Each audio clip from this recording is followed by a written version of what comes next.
क्या आप हमें मुसलमान होने पर मजबूर करेंगे? एक और हिंदू ने पूछा। नहीं, मोहम्मद बिन कासिम ने जवाब दिया, हम तुम्हें मजहब तब्दील करने पर मजबूर नहीं करेंगे। हमारा मजहब ऐसा है कि तुम जब इसे अमली सूरत में देखोगे तो अपने हाथों मजबूर हो जाओगे कि इस मजहब को कबूल कर लूं।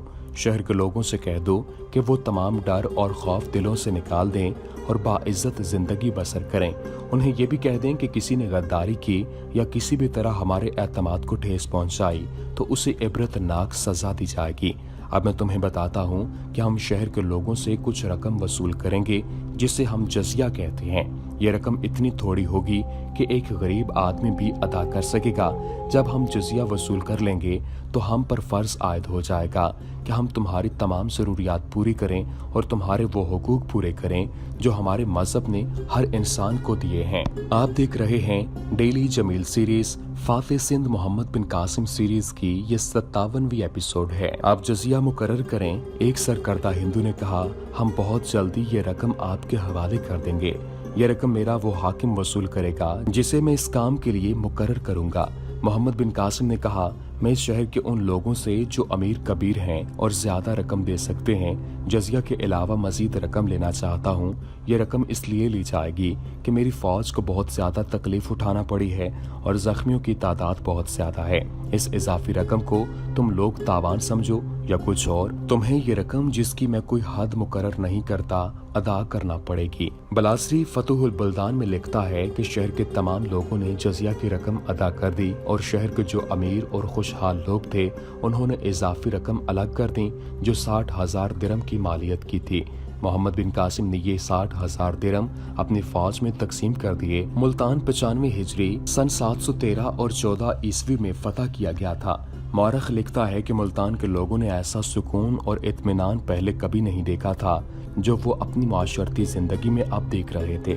ताजिर, कारीगर और काश्तकार अपने कामों में मसरूफ हो गए और शहर की जिंदगी नए जोश और वलवले से शुरू हो गई। मोहम्मद बिन कासिम मुल्तान से आगे बढ़ने के लिए प्लान बनाने लगा। उसने जजिया की रकम और कक्सा और सक्का से वसूल किए हुए जजिया की रकम भी हुज्जाज बिन यूसुफ को भेज दी। तारीखों से पता चलता है कि मोहम्मद बिन कासिम को एक मसला परेशान कर रहा था। उसे मालूम था कि हुज्जाज बिन यूसुफ खलीफा वलीद बिन अब्दुल मलिक से सिंध पर हमले की इजाज़त ये वादा करके ली थी कि सिंध को फतह करने में जो रकम खर्च होगी उससे दुगनी रकम हुज्जाज बिन यूसुफ खजाने में जमा कराएगा। मोहम्मद बिन कासिम मुल्तान में बैठा हिसाब कर रहा था कि मुल्तान का जजिया मिलाकर वो खजाने में कितनी रकम जमा करा चुका है। यह रकम खासी थोड़ी थी। हुज्जाज बिन यूसुफ का वादा अभी पूरा नहीं हुआ था। बेशतर मौर्रखों ने लिखा है कि मतलूबा रकम इस वजह से पूरी नहीं हो सकती थी कि मोहम्मद बिन कासिम तबन को शादा सर्फ और फयाज था। एक तरफ तो ये आलम था कि वो कम से कम जो सजा देता वो सजाए मौत होती थी, वो किसी को माफ नहीं करता था। एक ही बार कई कई आदमियों को कत्ल करवा देता था। लेकिन नर्म दिल इतना कि उसे पता चलता कि कुछ लोग जजिया अदा करने में दिक्कत महसूस करते हैं क्योंकि वो तंगदस्त हैं, तो मोहम्मद बिन कासिम उन्हें जजिया माफ कर देता था। इसके मुतालिक मशहूर था कि वो जजिया की रकम थोड़ी मुकर्रर करता था और तावान आयद करने से गुरेज करता। उसने जो कले सर किए थे वहाँ से खजाने मिलने चाहिए थे, लेकिन वो जिस कले में दाखिल होता वहाँ के खजाने खाली होते थे। ये खजाना हर कले के हाकिम के साथ ही चला जाता था जो कले में मुसलमानों के दाखिल होने से पहले ही फरार हो जाता था। इस दास्तान में सुनाया जा चुका है कि दाहिर के बेटे और भतीजे कला फतह होने से पहले ही भाग निकलते थे। उनके भागने की एक वजह ये होती थी कि उन्हें अपना खजाना मुसलमानों से बचाकर अपने साथ ले जाना होता था। मुल्तान में भी ऐसा ही हुआ कि खजाना राजा क्रोशिया के साथ और बाकी बजरा के साथ निकल गया था। हुज्जाज बिन यूसुफ ने अपने एक खत में खलीफा के साथ किए हुए वादे का जिक्र किया था। वो जिक्र न करता तो भी मोहम्मद बिन कासिम को एहसास था कि अपने चचा का ये वादा पूरा करना है। अब वो परेशान होने लगा था क्योंकि सिंध फतह हो चुका था और रकम अभी पूरी नहीं हुई थी। वो अल्लाह की राह में जिहाद करने वाला सालार था। उसका कोई जाती मकसद नहीं था, उसकी कोई जाती ख्वाहिश नहीं थी, ना ही उसके कोई जाती अज़ाम थे। वो अपनी नौजवानी और अपनी जान अल्लाह की सुपुर्द कर चुका था। ये उसकी नीयत और नेक अज़्म का फैज़ था कि हर मुश्किल में अल्लाह उसकी मदद करता था। अगर मोहम्मद बिन कासिम को उस नाली का पता न चलता जो शहर के लोगों को पानी मुहैया करती थी तो मुल्तान की फतह शायद नामुमकिन हो जाती। नामुमकिन इसलिए कि उसकी अपनी फौज नीम फाका कशी तक पहुंच गई थी और मुजाहिदीन नढाल से होते जा रहे थे। अब उसे इस परेशानी का सामना था कि वो रकम पूरी नहीं हो रही थी जो उसने खलीफा को अदा करनी थी।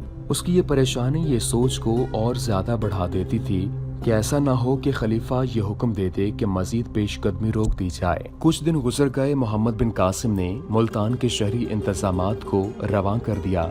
एक रोज वो घोड़े पर सवार होकर शहर को देखने के लिए निकला। शबान सकफी इसके साथ था और 4 घोड़सवार मुहाफिज भी इसके पीछे पीछे जा रहे थे। मोहम्मद बिन कासिम ने मुल्तान की फतह के पहले रोज ही कह दिया था कि यहाँ एक ऐसी मस्जिद तामीर की जाए जो आने वाली नस्लों के लिए मुकद्दस और खूबसूरत यादगार भी हो। उस मस्जिद के लिए जगह का इंतखाब कर लिया गया था। बुनियाद खोदी जा रही थी। मोहम्मद बिन कासिम तामीर का काम देखने के लिए जा रहा था। वो बड़े मंदिर के करीब पहुंचा तो उसने देखा कि 2 पंडित मंदिर के बाहर खड़े थे। मोहम्मद बिन कासिम को देखकर वो दोनों दौड़कर मंदिर में चले गए। मोहम्मद बिन कासिम जब मंदिर के सामने से गुजरा था तो इस मंदिर का बड़ा पंडित जो खासा मामर था बाहर निकला। मंदिर ऊंचे चबूतरे पर तामीर किया गया था। चबूतरे की 12-14 सीढ़ियां थीं। बूढ़ा पंडित पहले तो हाथ जोड़कर झुका, फिर वो आहिस्ता आहिस्ता चबूतरे की सीढ़ियां उतरने लगा, इस ख्याल से कि बूढ़ा पंडित कुछ कहना चाहता है। मोहम्मद बिन कासिम ने घोड़ा रोक लिया। पंडित आहिस्ता आहिस्ता सीढ़ियों से उतर आया और वो मोहम्मद बिन कासिम के घोड़े के पहलू में आ रुका। उसने दोनों हाथों से मोहम्मद बिन कासिम का इस सिर्फ वाला पांव पकड़ लिया जो रकाब में था। फिर उसने अपना माथा मोहम्मद बिन कासिम के पांव पर रख दिया। मोहम्मद बिन कासिम ने बड़ी तेजी से अपना पांव खींच लिया। पंडित सीधा हुआ और हाथ जोड़कर उसने ऊपर देखा और अपनी जुबान में कुछ कहा। एक तर्जुमान मोहम्मद बिन कासिम के साथ रहता था। वो आगे आया और मोहम्मद बिन कासिम को बताया कि पंडित क्या कहता है। उसने कहा था कि वो मोहम्मद बिन कासिम के साथ तन्हाई में एक जरूरी बात करना चाहता है। मोहम्मद बिन कासिम घोड़े से उतरा और इस उम्र रसीदा पंडित के साथ सीढ़ियां चढ़ने लगा। उसने पंडित को एक सीढ़ी पर बिठा दिया और खुद नीचे वाली सीढ़ी पर बैठ गया। इसके इशारे पर तर्जुमान उसके पास आ गया। दोनों के दरमियान तर्जुमान के जरिए बातें हुई। अपनी आंखों से देखकर भी यकीन नहीं आता। पंडित ने कहा, कोई यकीन कर सकता है कि बादशाह नीचे और रियाया का एक आदमी उससे ऊंची जगह पर बैठा है। सिर्फ मुसलमान यकीन कर सकते हैं। मोहम्मद बिन कासिम ने कहा, क्या ये बेहतर नहीं होगा कि आप मेरे साथ वो बात करें जिसके लिए आपने मुझे रोका है? मैं आपकी बात का जवाब दे देता हूँ। आप मुझसे बड़े हैं और मैं बहुत छोटा हूँ। आपके बेटों के बेटों जैसा हूँ। पंडित को जैसे दचका लगा हो। ये हैरत का दचका था जिससे वो जरा पीछे हो गया। मैं मजबूर हो गया हूँ कि आपको एक राज बता दूं। पंडित ने कहा, ये एक इनाम होगा जो मैं आपको देना चाहता हूँ। अगर मैं बुढ़ापे की वजह से कोई ऐसी वैसी बात कह दूं तो मुझे माफ कर देना। मैंने उस रोज आपको देखा था जिस रोज आप कले में दाखिल हुए थे। मैंने सुना था कि अरबी सालार छोटी उम्र का है, तो मैंने ख्याल किया कि 30-35 साल उम्र होगी। लेकिन आपको देखकर तो मैं बहुत हैरान हुआ और सोचा कि ये तो बच्चा है और ये बच्चा अरब का शहजादा होगा और शहजादों जैसी छिछोरी हरकतें करेगा। मैंने अपने साथ के पंडितों और अपने बालकों से कहा कि शहर के लोगों से कह दो कि अपनी जवान बेटियों को छुपा दें या जिंदा दफन कर दें। मैंने लोगों को ये पैगाम भी दिया कि सोने चांदी के जेवरात और रकम जमीन में दबा दें। मुझे ये खतरा भी नजर आ रहा था कि इस मंदिर को गिरा दिया जाएगा। अगर गिराया ना गया तो बंद कर दिया जाएगा और हमें आप कत्ल करा देंगे या हमें अपना गुलाम बनाकर नीच और घटिया कामों में लगा देंगे। मैं इस उम्र में जलीलो ख्वार होने से डरता था।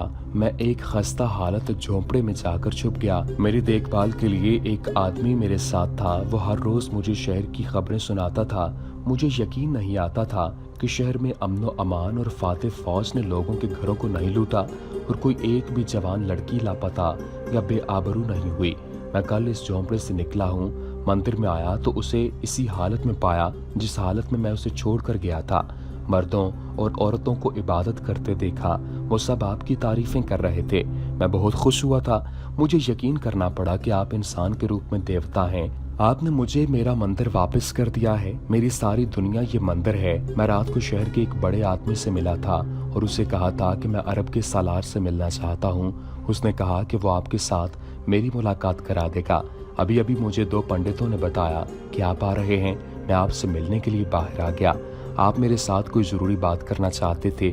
मोहम्मद बिन कासिम ने कहा। हाँ। उसने इधर उधर देखा, फिर सिरक कर मोहम्मद बिन कासिम के करीब होकर राज़दाराना लहजे में बोला, आपने मेरे शहर के लोगों पर और मेरे मंदिर पर जो कर्म किया है इसका मैं आपको सिला दे रहा हूँ। बहुत पुराने जमाने की बात है कि इस बस्ती में एक राजा आया था। वो कश्मीर का राजा था। उसका नाम जसोबन था। वो अपने खजाने का तमाम सोना जो सफूफ की सूरत में था अपने साथ लाया था। पंडित महाराज मोहम्मद बिन कासिम ने उकताए हुए लहजे में कहा, खजानों के किस्से बहुत पुराने हो गए हैं। आपने भी वही किस्सा सुनाना शुरू कर दिया है। पहले मुझे ये बताएं कि ये इतने पुराने जमाने का किस्सा है, जब आप पैदा भी नहीं हुए थे, तो आप किस तरह कह सकते हैं कि ये सच है? मोहम्मद बिन कासिम की उकताहट इसकी फितरत का कुदरती रद्द-ए-अमल था। वो मर्द मैदान और मर्द मोमिन था। उस वक्त इस खजाने की जरूरत थी, लेकिन वो इस बूढ़े पंडित की बातों में आने से गुरेज कर रहा था। ये धोखा भी हो सकता था। ये एक मामर हिंदू था जिसके रग और रेशे में अपना मजहब रचा बसा हुआ था। इसका मुतासब होना लाजमी था। मोहम्मद बिन कासिम ने ठीक कहा था कि मदफून खजानों के किस्से पुराने हो चुके हैं और लोगों ने ऐसे ख्याली खजानों के अजीबो गरीब कहानियां घड़ रखी थीं। आपका ये शक कि मेरी ये बात सच नहीं हो सकती, ये जाहिर करता है कि आप दानिशमंद हैं। बूढ़े पंडित ने कहा, लोग तो खजाने का नाम सुनकर उसे हासिल करने के लिए जान की बाजी लगा दिया करते हैं, मगर आप शक में पड़ गए हैं। आप ये भी कह सकते हैं कि ऐ बूढ़े पुजारी, अगर तुम्हें मालूम है कि फलां जगह एक राजा खजाना दफन करके मर गया था, तो तुमने क्यों न निकाल लिया? मैं उसका ये जवाब दूंगा कि मेरी अकेली साथ है, मैंने खजाने को क्या करना है। और फिर ये बात भी है कि मैंने दुनिया का लालच दिल से निकाल दिया है। आप बादशाह हैं, बादशाही का कारोबार चलाने के लिए खजाने की जरूरत होती है। खजाना कहाँ है? मोहम्मद बिन कासिम ने पूछा। और कश्मीर के राजा ने इस खजाने को दफन क्यों कर दिया था? यहाँ करीब है, बूढ़े पंडित ने कहा। मैं आपके साथ चलूंगा। कश्मीर का राजा जसोबन ज्यादा वक्त इबादत में गुजारता था। ये उस जमाने की बात है जब मुल्तान का कश्मीर के साथ कोई ताल्लुक था या ये इलाका जसोबन का अपना था, ये तो मैं ठीक तरह नहीं बता सकता। अलबत्ता ये ठीक बता सकता हूँ कि वो इस मंदिर में आकर बैठ गया था और उसने दुनिया से मुंह मोड़ लिया था। उसने मंदिर से थोड़ी दूर एक वसी हौज बनाया जो 100 कदम से ज्यादा लंबा और इतना ही चौड़ा था। इस हौज के दरमियान उसने छोटा सा मंदिर बनवाया और इस मंदिर में जाकर बैठ गया। मेरे दादा परदादा में से जो उस वक्त यहाँ का पंडित था, वो महारशी था। वो राजा जसोबन के साथ साथ रहता था। जसोबन ने उम्र के आखिरी दिनों में मंदिर के तहखाने में सोने के सुफूफ से भरे हुए 40 मटके रखे और कई मन वजनी सोना ईंटों और जेवरात की शक्ल में रखा। ये तमाम सोना उसने दफन कर दिया था। उसके ऊपर उसने सोने का एक इंसानी बुत बनवाकर रख दिया था कि किसी को शक ना हो कि इसके नीचे सोना दफन है। मंदिर के इर्द गिर्द उसने दरख्त लगवा दिए थे। मुझ तक जसोबन की जो बात पहुंची है वो ये है कि उसके बाप ने सोने और खजाने से दिल लगाया था और जसोबन को भी उसने यही सबक दिया था। जसोबन की जवानी सोने में खेलते और ऐशो इशरत में गुजरी। उसे अपने माँ बाप के साथ बहुत प्यार था। पहले उसका बाप मरा, फिर उसकी माँ भी मर गई। उसने वेदों और सियानों से कहा कि जो इसके बाप को मौत से बचा लेगा उसे वो उसके वजन के बराबर सोना देगा, लेकिन कोई भी उसके बाप को न बचा सका। उसकी माँ बीमार हुई तो भी उसने यही इनाम मुकर्रर किया था, मगर माँ को भी मौत से कोई न बचा सका। हम सबको पैदा करने वाले ने जिसके हाथ में जिंदगी और मौत है, जसोबन को एक और झटका दिया। एक नौजवान रकासा के साथ उसे बहुत मोहब्बत थी। एक रोज वो बीमार हो गई। जसोबन ने ऐलान किया कि जो कोई उसकी रकासा को सेहतियाब कर देगा उसे वो उसके और रकासा के वजन के बराबर सोना देगा। दूर दूर से वेद, सन्यासी, जोगी और सियाने इलाज के लिए आए, मगर रकासा मर गई। रकासा की लाश को जब लकड़ियों के ढेर पर रखकर आग लगाई गई तो जसोबन बच्चों की तरह रोने लगा। मुझ जैसे एक बूढ़े जोगी ने उसे अपने साथ लगाया और कहा कि महाराज के खजाने में जितना सोना है वो सारा दे दो तो तुम जिंदगी का सिर्फ एक सांस भी नहीं खरीद सकते। तुम जिंदा इंसानों को सोने में तोलते हो। ये देख इंसान का अंजाम उस रकासा के हसीन जिस्म ने तुम जैसे राजा पर जादू कर दिया था। देख लो वो जिस्म और उसका हुस्न जलकर राख हो रहा है। अपना सारा सोना इस आग के हवाले कर दो तो सोना पिघल जाएगा। तुम्हारी रकासा को ये आग तुम्हें वापस नहीं देगी। अपनी रूह की तस्कीन का सामान कर मंदिर में आ, झुक जा, इबादत कर। जसोबन का दिल इतना दुखी था कि वो मंदिर में जाकर पूजा पाठ करने लगा। उसके दिल से दुनिया और दौलत की मोहब्बत निकल गई। फिर वो इबादत में ही मसरूफ रहने लगा।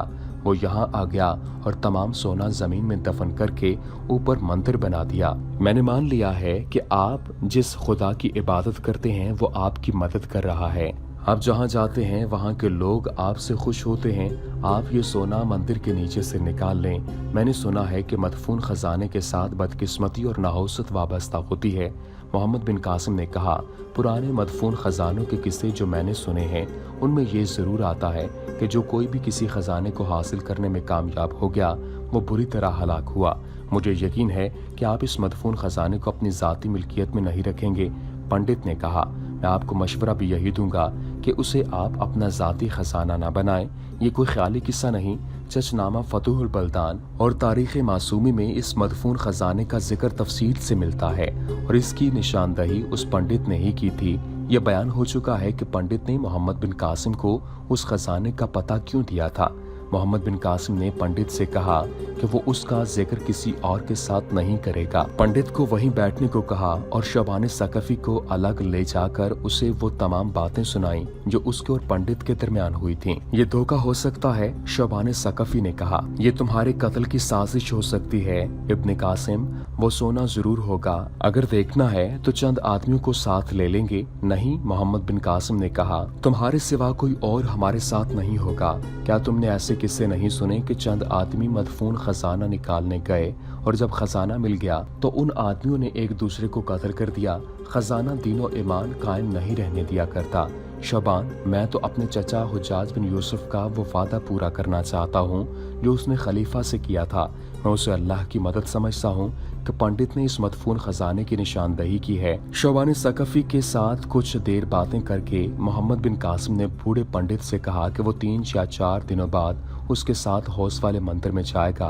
पंडित का शुक्रिया अदा करके वो उस जगह गया जहाँ मुल्तान की पहली मस्जिद की तामीर के लिए बुनियाद खोदी जा रही थी। इस दौर के कातिबों की तहरीरों के हवाले से मुअर्रिखों ने लिखा है कि मोहम्मद बिन कासिम ने कोदाल अपने हाथ में ले ली और बुनियाद खोदने लगा। उसने कतार उस वक्त छोड़ी जब उसका पसीना उसकी आंखों में पड़ने लगा और उसे बार बार आंखें पूछने की जरूरत पड़ने लगी। उसने कतार रख दी, बुनियाद से बाहर आया और दुआ के लिए हाथ उठाए। फिर उसका पसीना आंसू आपस में मिल गए। वहां से उसने शबाने सकफी और सिर्फ 4 मुहाफिजों को साथ लिया और वापस मंदिर में आया। बूढ़े पंडित को बाहर बुलाया और उसे कहा कि वो अभी हौस वाले मंदिर में चलेंगे। ये सोच शबाने सकफी की थी कि पंडित को धोखे में रखा जाए कि मोहम्मद बिन कासिम 3-4 दिनों बाद हौस वाले मंदिर में जाएगा, लेकिन उसे अचानक कहा गया कि अभी चलो। ये धोखा इसलिए दिया गया कि उसने कोई साजिश करनी हो तो उससे मोहलत न मिले। पंडित के लिए एक घोड़ा साथ था, उसे इस पर सवार करके साथ ले गए। हौज दूर नहीं था। उस वक्त मैदान के गिरदो नवाह के खदोखाल कुछ और थे। खड़नाले, टीले और घाटियां ज्यादा थीं। एक वीराने में हौज वाला मंदिर था। मोहम्मद बिन कासिम के जमाने में यह मंदिर गैर आबाद हो चुका था। इबादत तो दूर की बात है, इस मंदिर के करीब से कोई नहीं गुजरता था। उसे आसेबी मंदिर भी कहा जाता था और ज्यादातर लोग यकीन से कहते थे कि गुनाहगारों की बदरूहें इस मंदिर में ले जाया जाती हैं और वहाँ उन्हें सजा भी मिलती है और उन्हें नेक भी बनाया जाता है। इससे आगे क्या हुआ वो आपको अगली एपिसोड में बताएंगे। उम्मीद करते हैं कि आपको हमारी ये वीडियो पसंद आई होगी। वीडियो पसंद आने की सूरत में लाइक कीजिए, शेयर कीजिए और हमारे चैनल को सब्सक्राइब करना मत भूलिएगा।